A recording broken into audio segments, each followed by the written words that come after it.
പ്രിയപ്പെട്ട കൂട്ടുകാർക്ക് എല്ലാവർക്കും പുതിയ വീഡിയോയിലേക്ക് സ്വാഗതം. എല്ലാവരും സുഖമായിട്ടും സന്തോഷമായിട്ടിരിക്കുകയെന്ന് വിചാരിക്കുന്നു. ഇന്നും ചെടികളുടെ വീഡിയോ ആയിട്ടാണ് വന്നേക്കുന്നത്. പക്ഷേ വേറൊരു കാര്യം കൂടി അതിനിടയിൽ കൂടി ഒന്ന് പറഞ്ഞേക്കാമെന്ന് വിചാരിച്ചു. നമ്മുടെ മിന്നുക്കുട്ടൻ ഇവിടെ കാവൽക്കാരനായിട്ട് ഇരിക്കുന്നു കേട്ടോ. കുറേ ഭക്ഷണമൊക്കെ കഴിച്ചു കഴിഞ്ഞു, കരയാണ് കേട്ടോ. ഇന്നാണെങ്കിൽ പള്ളിയിൽ ബുധനാഴ്ചയാണ്, അപ്പോൾ അതുകൊണ്ട് നല്ല തിരക്കാണ് കേട്ടോ. ഇന്ന് കഞ്ഞിയുള്ള ദിവസമാണ് പള്ളിയിൽ കേട്ടോ. എന്നെ കണ്ട് ഇറങ്ങിയൊന്നും വരണ്ട, ഭക്ഷണമൊന്നുമില്ല, ഒക്കെ കഴിഞ്ഞു. ഇനി കുറച്ചു നേരം കഴിയട്ടെ. ചെത്തിപ്പൂക്കളൊക്കെ കുറേ കൊഴിഞ്ഞു പോയിട്ടുണ്ട് കേട്ടോ. അപ്പോൾ അതെല്ലാം നമുക്ക് വെട്ടി ശരിയാക്കണം. എന്നാൽ മാത്രമാണ് വീണ്ടും പൂക്കൾ ഉണ്ടാവുള്ളൂ. കടലാസ് പൂക്കളിൽ ധാരാളം പൂക്കളൊക്കെ ഉണ്ടായി വരുന്നുണ്ട്. പിന്നൊരു കാര്യം കാണിക്കാം കേട്ടോ. നമ്മുടെ ക്രിസ്മസ് ഡെക്കറേഷൻ, നമ്മുടെ ജീവനുള്ള ഒരു ചെടി, ഒരു ക്രിസ്മസ് ട്രീയിൽ ഞാനല്ല കേട്ടോ, പ്രേം ചേട്ടൻ ഇതുപോലെ ഭംഗിയായിട്ടൊക്കെ സെറ്റ് ചെയ്തിട്ടുണ്ട്. അപ്പോൾ ഞാൻ പറഞ്ഞു, പാവം ആ ചെടിയെ അങ്ങനെ അധികം പീഡിപ്പിക്കരുത്, അത് ചെറിയ ഒരു ചെടിയാണ് എന്ന് ഞാൻ പറഞ്ഞു. അപ്പോൾ ഞാൻ ഈ പറഞ്ഞൊരു വാക്കുണ്ടല്ലോ, പീഡിപ്പിക്കുക എന്നുള്ളത്, അതായത് ബുദ്ധിമുട്ടിക്കുക, വിഷമിക്കുക, ഉപദ്രവിക്കുക എന്നൊക്കെയാണല്ലോ അതിൻ്റെ അർത്ഥം. അതിനോടനുബന്ധപ്പെട്ടൊരു കാര്യമാണ് ഈ ചെടി വീഡിയോയുടെ ഇടയിൽ കൂടി ഞാൻ പറയാനായിട്ട് പോണത് കേട്ടോ. അപ്പോൾ അത് കേട്ടിട്ട് നിങ്ങളുടെ അഭിപ്രായങ്ങളൊക്കെ ഒന്ന് പറഞ്ഞേക്കാം. പള്ളിയിൽ കണ്ടോ ആൾക്കാർ കഞ്ഞി കുടിച്ചിട്ട് കൈയൊക്കെ കഴുകാൻ പോണ ഒരു രംഗമാണിപ്പോൾ നിങ്ങൾ കണ്ടുകൊണ്ടിരിക്കുന്നത്. വലിയ തിരക്കാട്ടോ അവിടെ.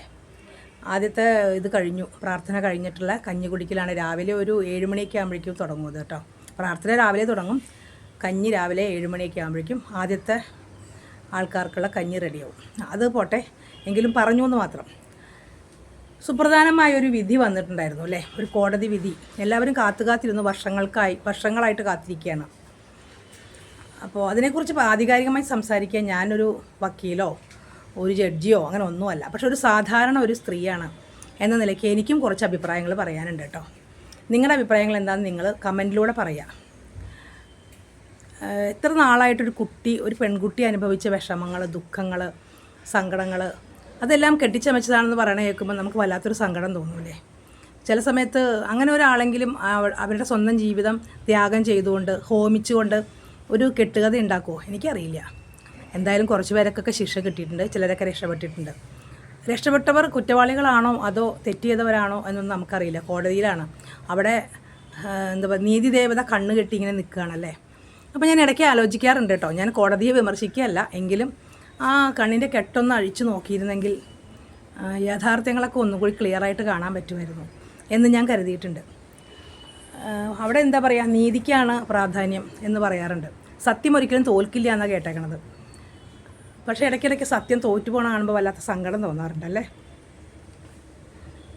എന്താ പറയുക, നമ്മൾ ഒരാൾ വീഡിയോ ഇട്ടേക്കണ കണ്ടു, എന്താണ് ആ കുട്ടിയെ ശിക്ഷിക്കാതെ വിട്ടല്ലോ, അങ്ങനെയെങ്കിലും കോടതി ആ കുട്ടിയെ ഒന്ന് രക്ഷിച്ചല്ലോ. അവരുടെ പ്രതിഷേധമാണ് രേഖപ്പെടുത്തിയതെങ്കിൽ കൂടിയും 8 വർഷം അനുഭവിച്ച ആ ഒരു ദുരിതം, ഇനിയും അനുഭവിക്കാൻ പോകുന്ന ദുരിതം, അത് തന്നെയല്ലേ ആ കുട്ടിക്കുള്ള ശിക്ഷ. വേറെ എന്ത് ശിക്ഷയാണ് ഇനി കൊടുക്കാനുള്ളത്? അതാണ് ഏറ്റവും വലിയ ശിക്ഷ എന്ന് ഞാൻ കരുതുന്നു. എന്നിട്ടും ഇപ്പോഴും ആ കുട്ടിയെ തന്നെ, ആ അതിജീവിതയെ തന്നെ കുറ്റപ്പെടുത്തുന്ന കുറേ ആൾക്കാർ സോഷ്യൽ മീഡിയയിൽ കാണുമ്പോൾ വല്ലാത്ത അതിശയം തോന്നും കേട്ടോ. അവർക്കും അമ്മയും പെങ്ങളും മക്കളും ഒക്കെ ഉണ്ടാവില്ലേ. എല്ലാവർക്കും പെൺമക്കളുണ്ടാവില്ല, പക്ഷേ എല്ലാവർക്കും അമ്മയുണ്ടാവില്ലേ. കുറച്ച് പേർക്കെങ്കിലും പെങ്ങന്മാരുണ്ടാവില്ലേ. അമ്മയില്ലാത്ത ഒരാളും ഈ ഭൂമിയിൽ ഉണ്ടാവണില്ലല്ലോ. അമ്മ ഒരു സ്ത്രീയല്ലേ. എന്നിട്ട് പോലും അവർക്കൊന്നും ഇതിന് സ്ത്രീകൾ പോലും ഇതിനെതിരെ പറയണ കേൾക്കുമ്പോൾ സത്യത്തിൽ സങ്കടം തോന്നിട്ട്. ആ കുട്ടിക്കെതിരെ പറയുമ്പോൾ സങ്കടം തോന്നാറുണ്ട്. കോടതിയോ ജഡ്ജിയോ ഒന്നും വിമർശിക്കാൻ നമുക്ക് ഒരധികാരമില്ല. കാരണം അവർ കുറേ നിയമങ്ങളെല്ലാം പഠിച്ചു വന്നിട്ടുള്ള ആൾക്കാരാണ്.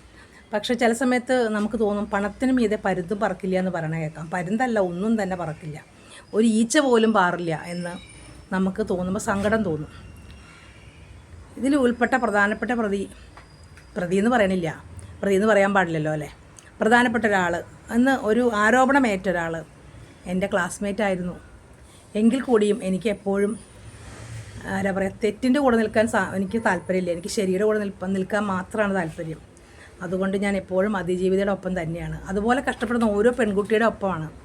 നല്ലൊരു വിധി എപ്പോഴെങ്കിലും വരും, ഇനിയും കോടതികളുണ്ടല്ലോ എന്നുള്ള പ്രതീക്ഷയോടെ നമുക്ക് കാത്തിരിക്കാമല്ലേ. അല്ലെങ്കിൽ വേറെ ഏതോ ഒരു കോടതി, ഈ പ്രകൃതിയുടെ കോടതിയോ ഈശ്വരൻ്റെ കോടതിയോ ഏതോ ഒരു കോടതിയുണ്ട്, ആ കോടതിയിൽ നിന്നും തെറ്റ് ചെയ്തിട്ടുണ്ടെങ്കിൽ അവർക്ക് ശിക്ഷ ലഭിക്കും. തെറ്റ് ചെയ്തിട്ടുണ്ടോ എന്ന് പറയാൻ നമുക്ക് പറ്റില്ല, നമ്മൾ കണ്ടിട്ടില്ലല്ലോ. എങ്കിലും തെറ്റ് ചെയ്തിട്ടുണ്ടെങ്കിൽ അതിന് ശിക്ഷ ലഭിക്കും എന്നുള്ളൊരു വിശ്വാസത്തോടെയാണ് മുന്നോട്ട് പോകണത് അല്ലേ. എല്ലാവരും അങ്ങനെ തന്നെയാണ്. അങ്ങനെ കുറേ പേർക്കൊക്കെ ശിക്ഷ ലഭിച്ച് നമ്മൾ കണ്ടിട്ടുണ്ട്. പേരൊന്നും എടുത്ത് പറയുന്നില്ല, പ്രശസ്തരായവർ തന്നെയാണ്, ശിക്ഷകളൊക്കെ ലഭിച്ചിട്ടുണ്ട്. അപ്പം അങ്ങനെ നമുക്ക് ആശ്വസിച്ചിരിക്കാം. ആ കുട്ടിയുടെ എന്താ പറയുക, ആ കുട്ടിക്ക് എല്ലാ സപ്പോർട്ടും കൊടുത്തുകൊണ്ട്, നമ്മൾ ഒരിക്കൽ പോലും കണ്ടിട്ടില്ലെങ്കിൽ കൂടിയും സിനിമകളിൽ കൂടി മാത്രം കണ്ടിട്ടുള്ള ആൾക്കാർ, ആ കുട്ടിയാണെങ്കിൽ പോലും, ചിത്രങ്ങളിൽ കൂടി മാത്രം കണ്ടിട്ടുള്ള കുട്ടിയാണെങ്കിൽ പോലും ആ അതിജീവിതയ്ക്ക് നമുക്ക് എല്ലാ സപ്പോർട്ടും കൊടുക്കാം അല്ലേ. അത്രേ ഉള്ളൂ, ഇത്രയൊക്കെ പറയാനുള്ളൂ. എൻ്റെ സങ്കടം, എൻ്റെ വിഷമം എനിക്ക് എങ്ങനെയെങ്കിലും പുറത്തേക്ക് പറയണമല്ലോ, അതുകൊണ്ട് പറഞ്ഞു എന്ന് മാത്രമേ ഉള്ളൂ. നിങ്ങളുടെ അഭിപ്രായങ്ങൾ നിങ്ങൾ രേഖപ്പെടുത്തുക. ഇന്ന് ഇനി ഒരു ചെടിയുടെ ഒരു കാര്യം കൂടി പറയാം കേട്ടോ, അല്ലെങ്കിൽ വീഡിയോ ആരും കാണില്ല മക്കളെ. എൻ്റെ നമ്മുടെ സാമൂഹ്യപരമായ കാര്യങ്ങൾ സംസാരിക്കുമ്പോൾ ആർക്കും കേൾക്കാൻ താല്പര്യമില്ല അല്ലേ. അതുകൊണ്ട് ഇന്ന് കുറച്ചൊരു ചെറിയ ചെടിയുടെ വീഡിയോയും കൂടി, ചെടിയുടെ കാര്യങ്ങളും കൂടി കാണിച്ചു തരാം കേട്ടോ. ഈ ചെടികളെ പറ്റിയാണ് കേട്ടോ ഇന്ന് പറയാൻ പോണത്. ഇതെന്താണ് എല്ലാവർക്കും അറിയാം അല്ലേ. നല്ല ഇലച്ചെടികൾ, ഭംഗിയുള്ള ഇലച്ചെടികൾ, കോളീസ് പ്ലാന്റ്സിനോ അങ്ങനെ എന്തോ അല്ലേ പേര്. തെറ്റുണ്ടെങ്കിൽ നിങ്ങൾ ശരിയായിട്ടുള്ള പേര് പറഞ്ഞു തരാം കേട്ടോ. ഇത് നമ്മൾ എപ്പോഴും കെയർ ചെയ്യണം കേട്ടോ. വളങ്ങൾ അങ്ങനെ ഒന്നും കൊടുക്കേണ്ട ആവശ്യമില്ല. പക്ഷേ ഇതിൻ്റെ നമ്മൾ ഇലകൾ എല്ലാം ശ്രദ്ധിച്ചുകൊണ്ടിരിക്കുക. എപ്പോഴും പുഴുക്കളൊക്കെ വരും, ഇലകളൊക്കെ ചുരുണ്ടിരിക്കണം കേട്ടോ. പിന്നെ ഇതുപോലെ കതിര് വരുമ്പോൾ എല്ലാവരും വിചാരിക്കും പൂക്കളാണ്, ഭംഗിയല്ലേ. പക്ഷേ അതെല്ലാം നമ്മളിതാ ഇങ്ങനെ നിർദ്ദയം നുള്ളിക്കളയുക. കാരണം അല്ലെങ്കിൽ ചെടി പോവും. തുളസിയുടെ കതിര് പോലെ ഇങ്ങനെ വരും.